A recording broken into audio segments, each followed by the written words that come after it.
கடவுளை தேடும் போதும் நாடும் போதும் நமது வாழ்வு நிறைவு பெறுகிறது.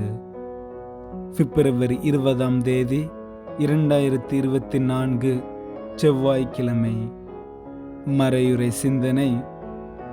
இயேசு சீடர்களுக்கு கற்றுக் கொடுத்த ஜெபம் அர்த்தம் பொதிந்த ஜெபம்.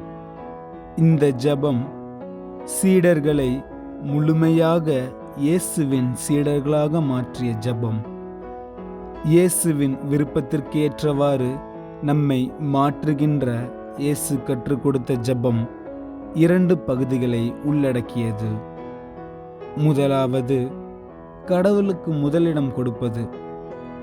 இரண்டாவது, கடவுளுக்கு இடம் கொடுப்பதால் மற்றவை நமக்கு இயல்பாகவே கிடைத்து விடுகிறது. கடவுளை தேடும் போதும் நாடும் போதும் நமது வாழ்வு நிறைவு பெறுகிறது. ஆகவே ஆண்டவரிடமிருந்தே நமக்கு உதவி வரும் என்பதால் இயேசு கற்றுத்தந்த ஜெபத்தை நாமும் கற்று அவரை நோக்கி நம்பிக்கையோடு மன்றாடுவோம். ஆமேன்.